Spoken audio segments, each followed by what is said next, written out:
بسم اللہ الرحمن الرحیم۔ السلام علیکم دوستو، یہ کہانی جو آج کو میں سنانے جا رہا ہوں وہ ایک سچی اور اصل کہانی ہے۔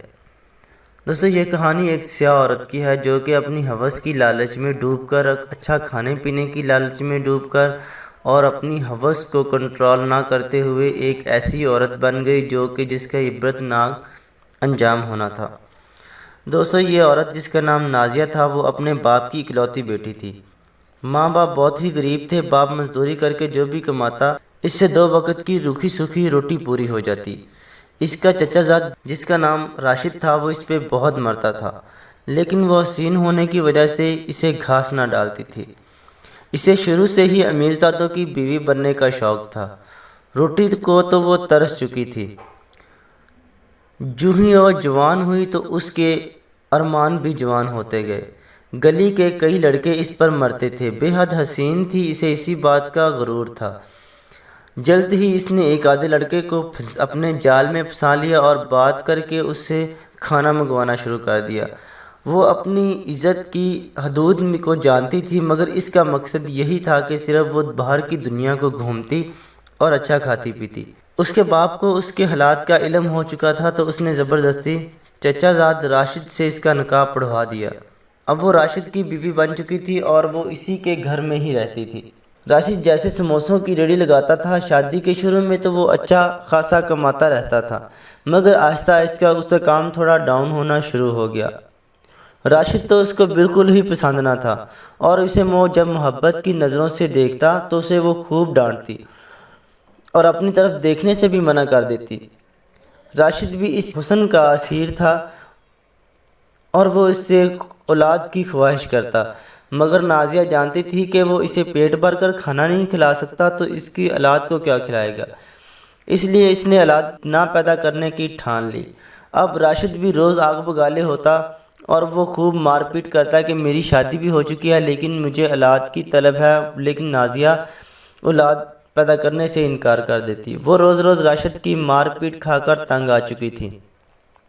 وہ کہیں دور ایسی آزاد پنچھی کی طرح اڑنا چاہتی تھی اور وہ اس ظلم سے نجات حاصل کرنا چاہتی تھی، کیونکہ وہ جانتی تھی کہ والدین کے گھر میں اگر واپس بھی گئی تو وہاں فاقوں کا طوفان منڈلا رہا ہے اور وہ خود سے تنگ آ گئی۔ کبھی کبھی دل اکتا جاتا کہ وہ خود کو ختم کر لے، لیکن وہ چاہ کر بھی ایسا نہیں کر سکتی تھی۔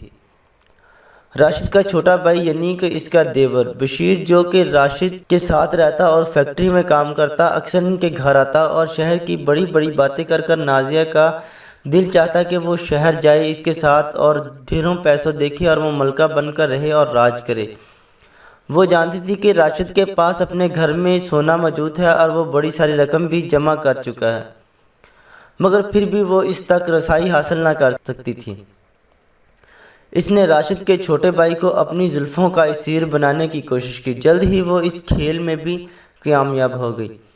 راشد کی ریڑھی پہ کام کرنے والا ملازم افضل بھی اس کے حسن کا دیوانہ تھا۔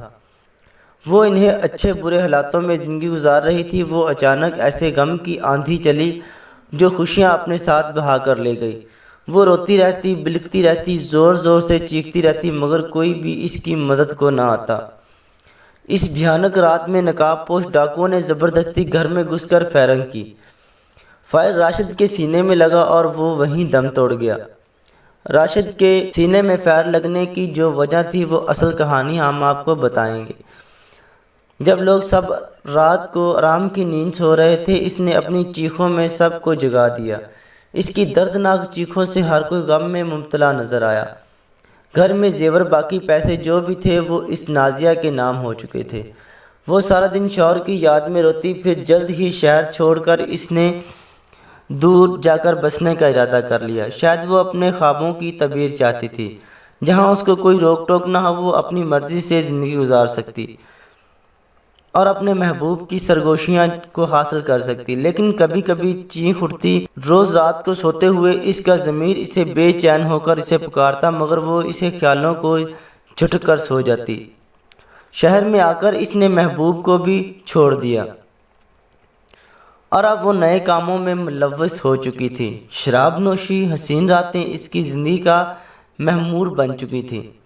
وہ ان کالے دھندوں میں روز منہ کالا کرتی، غلط کام کرتی اور پھر تھک ہار کر سو جاتی، مگر معاشرے کے سامنے وہ ایسی شریف عورت بن کر جیتی کہ جس کا سہاگ ظالم دیور نے ہی اجاڑ دیا، جو بیچاری شوہر کے غم میں جگہ جگہ دھکے کھا رہی ہے، اور پھر بلا آخر بڑے شہر میں جا کر اس نے رہائش اختیار کر لی، جہاں فیکٹری کا کام کر کے 2 وقت کی روٹی کھا لیتی، مگر حقیقت تو اس کے بالکل برعکس تھی۔ وہ اپنی زندگی میں کھل کر جینا چاہتی تھی، وہ اس اقتدار، روایات اور اصولوں کو بھول کر باغی ہو چکی تھی۔ بڑے بڑے جرائم اس کے لیے معمولی ہو چکے تھے، کبھی گاؤں چکر لگاتی تو وہی معصوم نازیہ بن جاتی جس کا سب کچھ اس بھیانک رات میں ہی لٹ گیا۔ پولیس نے اس کے دیور بشیر پر بہت تشدد کیا، لیکن وہ اس نتیجے پر پہنچے کہ وہ اس کا قاتل نہیں ہے۔ بس اسی دن کے بعد انہوں نے اپنی تفتیش نئے سرے سے شروع کر دی۔ بالآخر وہ اصلی قاتل ان کی گرفت میں آ ہی گیا۔ عرایا کپڑوں میں ملوث مشہور کلب میں ناچتی ہوئی نازیہ کو گرفتار کر لیا گیا۔ اسے اپنی گرفتاری پر شدید غصہ اور غم بھی تھا۔ وہ جانتی تھی کہ یہ اس کا راز کوئی بھی نہ جان پائے گا، مگر اس کی گرفتاری نے سب کچھ ثابت کر دیا اور اس کا راز بالکل کھل چکا تھا۔ لیڈی انسپکٹر نے اسے خوب پیٹا اور بار بار اس کے جرائم کی داستان پوچھتی رہی، مگر نازیہ روز اپنی رونی شکل بنا کر کہتی کہ میں نے کچھ نہیں کیا، نہ ہی میں کچھ جانتی ہوں، میں بے گناہ ہوں۔ بالآخر ظلم و تشدد سے تنگ آ کر اس نے ساری حقیقت ان کو بتا ہی دی۔